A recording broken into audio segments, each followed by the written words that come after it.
Hi guys. Tonight, I'm sharing chilling true camping horror stories from deep in the American woods. These are real encounters told in detail, and they'll make you think twice before planning your next trip into the wilderness. So settle in, turn off the lights, and let's get started.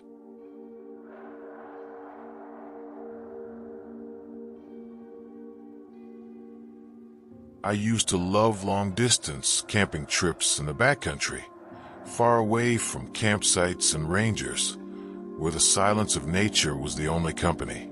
But one trip to a remote area in Montana, near a place called Dead Man's Creek, changed the way I see the wilderness forever. What I experienced there still makes me question if I walked out alive by chance, or if something darker wanted me gone. My name is Mark, and this story happened in the summer of 2012, when I was 31 years old. At the time, I was working as a freelance photographer in Denver, Colorado. My work often pushed me to explore wild places, and I had developed a habit of combining my assignments with personal camping trips. That summer, I had been working on a photo project about abandoned places and forgotten landscapes. While researching, I came across mentions of an old creek area in Montana called Dead Man's Creek. The name alone pulled me in, but what caught my attention was that the place wasn't marked on any official tourist maps. I found it by accident on an old blog, where a hiker had posted grainy pictures of rusted mining equipment, collapsed shacks, and riverbeds choked with fallen logs. The creek was in a remote valley about 60 miles outside of Missoula. To reach it, you had to take a dirt road into the Lola National Forest, hike through dense woods, and then follow a faint game trail down to the water. It was the kind of place that only hunters, survivalists, or wanderers ever saw. That was exactly what I wanted. I loaded my Jeep with gear: a heavy canvas tent, sleeping bag, camping stove, food supplies for a week, my camera equipment, and notebooks. The drive from Denver took me 2 days, with an overnight stop in Wyoming. By the time I reached Missoula, I felt both exhausted and excited. I bought extra fuel, a paper map of the forest, and a few last supplies. The gas station attendant warned me not to stray too deep into the woods, mentioning bears and cougars. I nodded politely, but inside I was thinking about the thrill of being completely alone. When I finally turned off the paved highway onto the Forest Service road, I realized how far I was leaving civilization behind. The dirt road was narrow, full of rocks, and lined with endless pines. I drove for nearly an hour before finding a wide spot to park my Jeep. From there, I strapped on my pack, slung my camera bag over my shoulder, and began the hike down toward the creek. The trail was faint, almost invisible in places. The forest swallowed me quickly, its canopy thick enough to dim the light. I walked for nearly 3 hours before I first heard the water. The sound of Dead Man's Creek came like a whisper, then a rush, until I stood at the edge of a fast-moving stream that cut through the valley floor. The air felt different there, heavier somehow. The place was beautiful, with moss-covered boulders, fallen logs, and ferns growing thick around the water. But it was also unsettling. Even in daylight, the valley seemed darker than it should have been, as if the sunlight struggled to reach the ground. I followed the creek until I found a flat area on a small rise, a good place to pitch my tent. From that spot, I could see the water below and the dark forest stretching on for miles. I set up camp carefully, cooked a quick meal, and unpacked my camera to take pictures of the creek. Everything felt perfect until night began to fall. The silence was the first thing I noticed. Forests at night are usually alive with insects, frogs, and owls. But as the sun disappeared, the woods around Dead Man's Creek became absolutely still. My fire crackled, but beyond that, there was nothing. The silence pressed in like a weight, making me feel small and exposed. I told myself it was just my imagination, that the creek drowned out the smaller sounds. Still, I crawled into my tent with a strange unease. unaware that this was only the beginning. The first night, I woke up around 1 a.m. to a noise outside my tent. It wasn't an animal rustling, not the sound of claws or hooves. It was softer, more deliberate, like careful footsteps in the dirt. I froze, straining to listen. The steps circled slowly around my tent, pausing, then moving again. My heart hammered, so loud I thought whatever was out there would hear it. I didn't unzip the tent, didn't move at all. After what felt like an hour, the sounds faded into the trees. In the morning, I tried to convince myself it was a deer or maybe even a bear.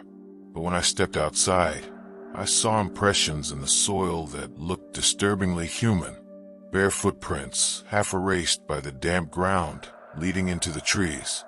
I told myself someone else might be out here. Maybe an old hunter or a squatter. But the idea didn't comfort me. It terrified me more. That day, I explored further along the creek. The valley narrowed, and I came across rusted remains of mining equipment.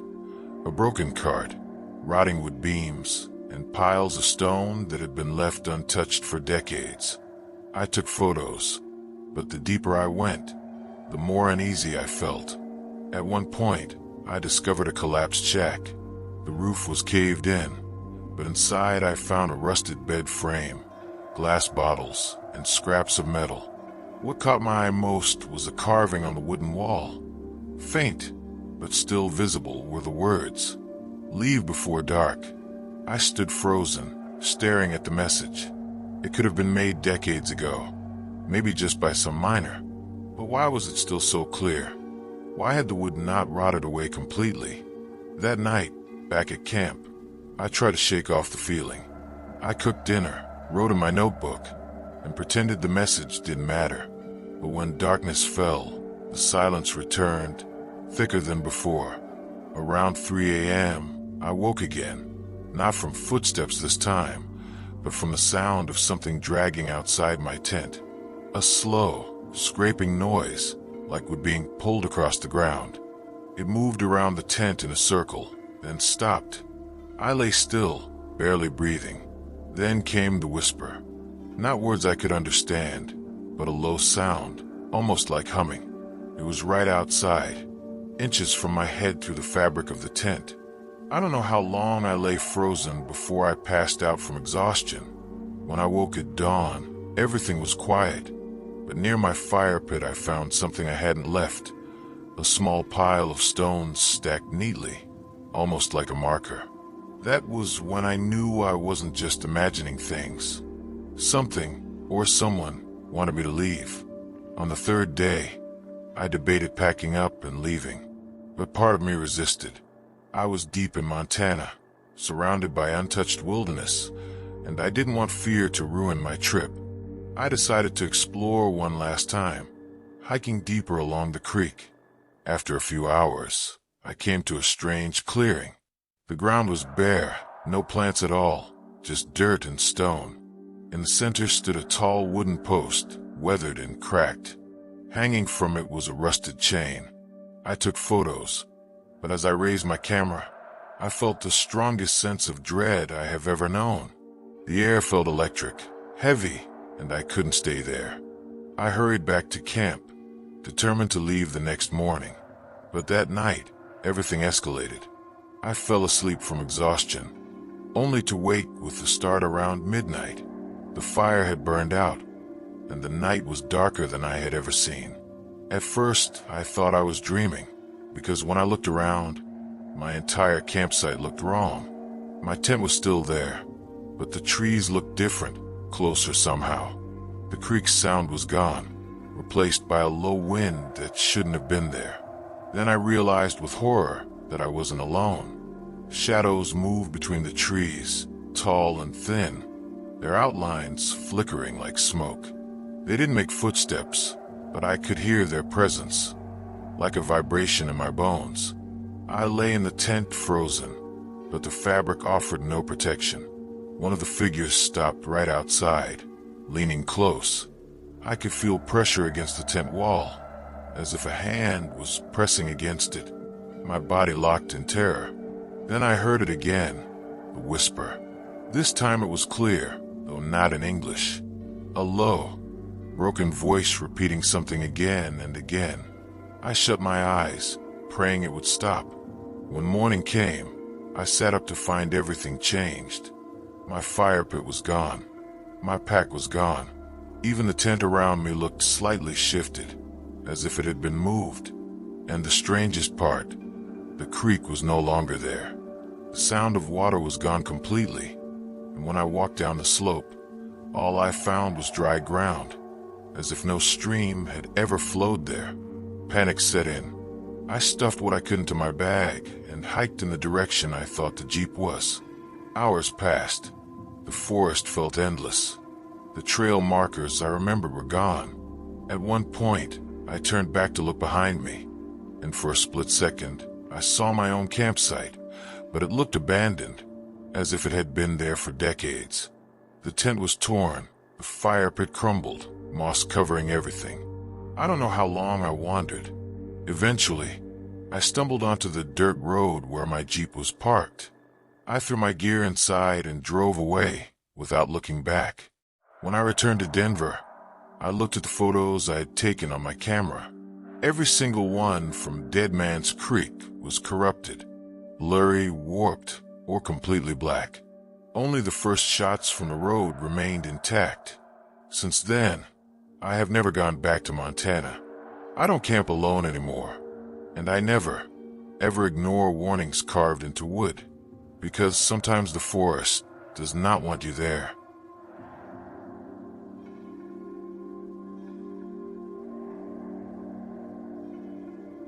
My name is Alex. I have always been a person who needs to understand how things work. As a biology student, my whole world is about observation, classification, and reason. Nature, to me, is a magnificent, complex system to be studied and respected. This is why I decided to take a solo camping trip deep into the Mark Twain National Forest in late October. The goal was simple: to collect leaf and fungi samples for a semester project and to enjoy the profound silence that only the deep woods in autumn can provide. I told myself it was a scientific expedition, a chance to apply my textbook knowledge to the real world. I had no idea that the forest would teach me a lesson in a language far older than science. The journey in was a 6-mile hike along a fading trail called the Ocala Path. The air was crisp and carried the rich, decaying scent of fallen leaves, a smell I've always loved. The sun was a weak, golden coin filtered through a canopy of oak, hickory, and pine. I was well prepared, or so I thought. My backpack was heavy with a sturdy tent, a warm sleeping bag, enough dehydrated food for 3 days, a water filter, a first aid kit, a large knife, and a powerful flashlight with extra batteries. I also carried a notebook and a camera to document my findings. My phone had no service, and that was exactly how I wanted it. I reached my intended spot just as the afternoon light began to soften. It was a small, flat clearing near a lazy, brown creek, perfect for a single tent. The surrounding trees were ancient and thick, their gnarled roots digging into the earth like old bones. I took my time setting up camp, methodically following the steps I'd practiced in my backyard. Tent pegs hammered deep, rainfly secured. I gathered a sizable pile of dry firewood, stacking it neatly under the lip of a large overhanging rock to keep it dry. As I worked, I noted the animal signs: deer tracks near the creek, the scat of a fox, the chatter of a red squirrel warning everything of my arrival. It all felt normal, familiar.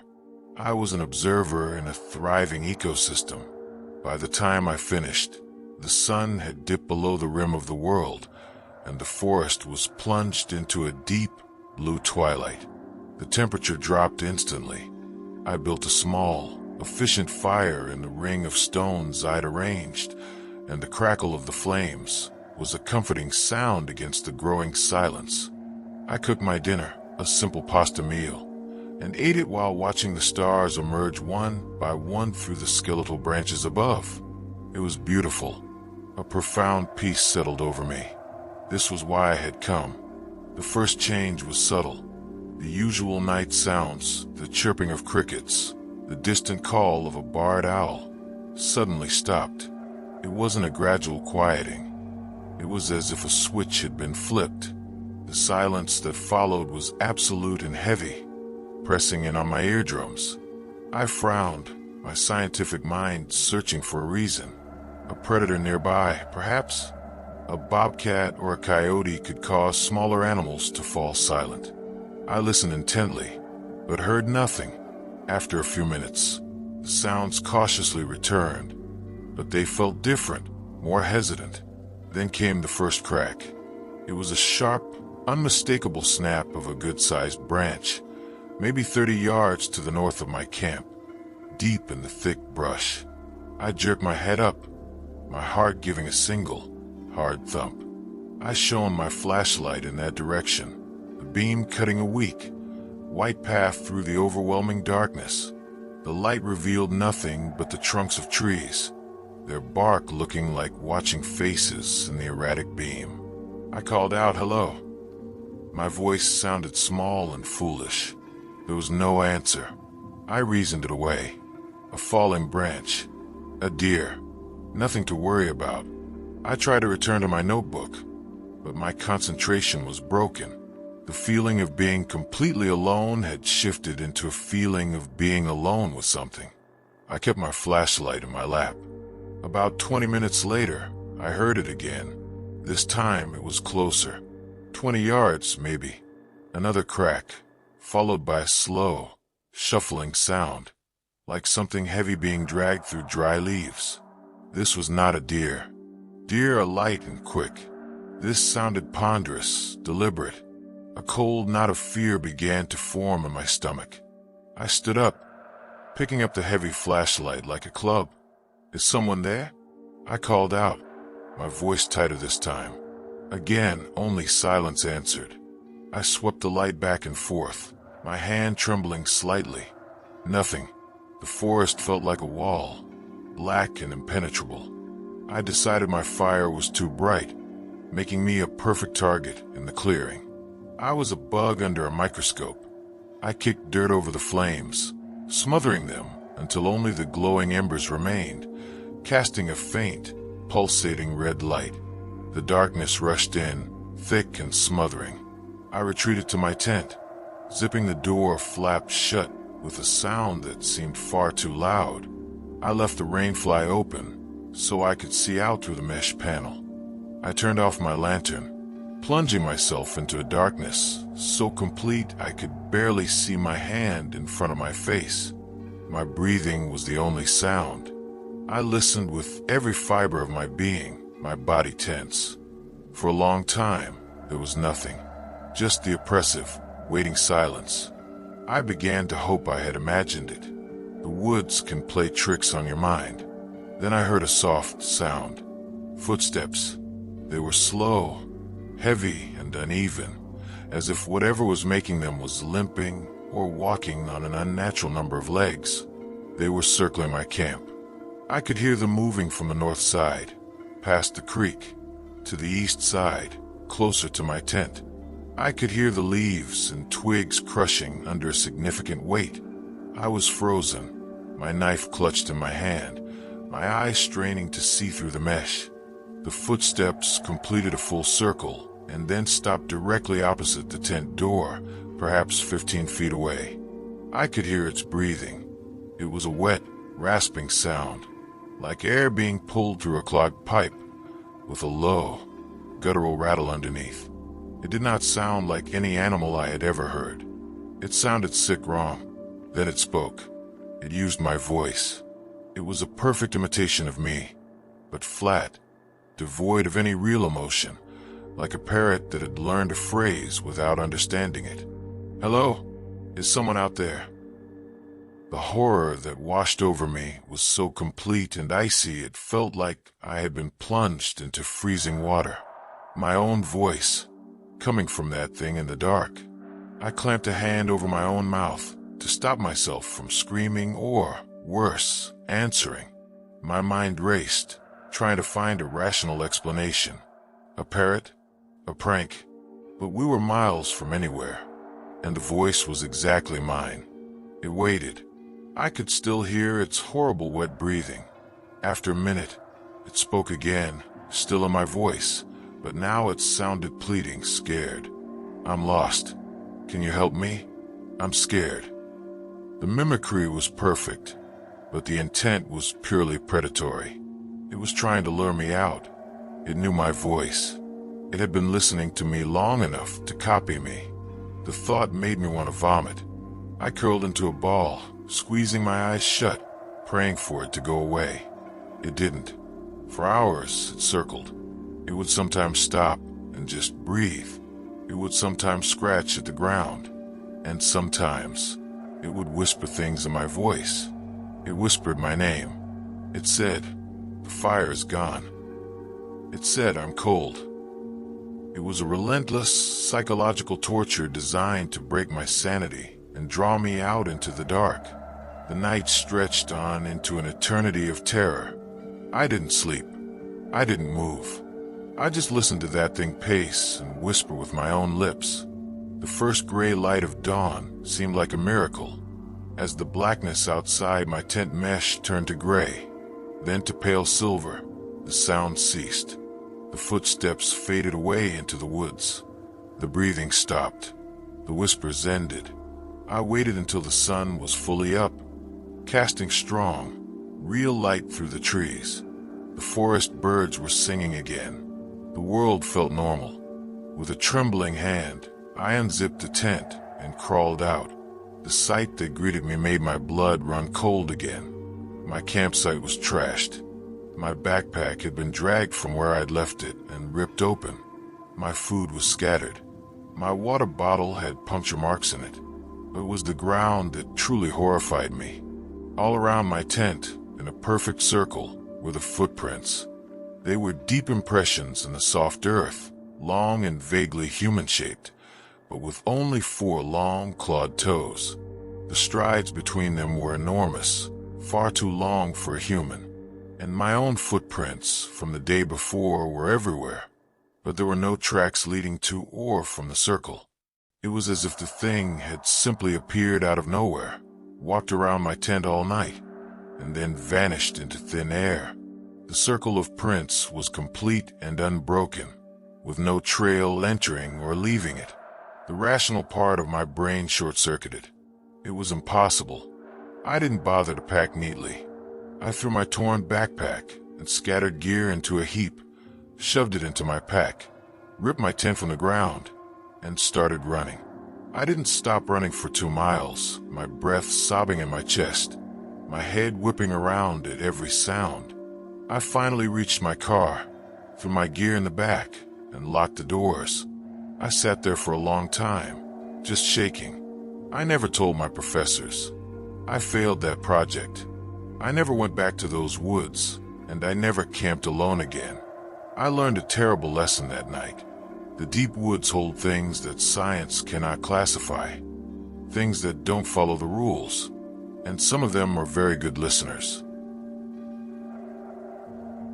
If these true camping horror stories gave you chills, make sure to subscribe for more terrifying encounters, and don't forget to like and share the video with friends who love scary stories. We'll meet again. Until then, take care.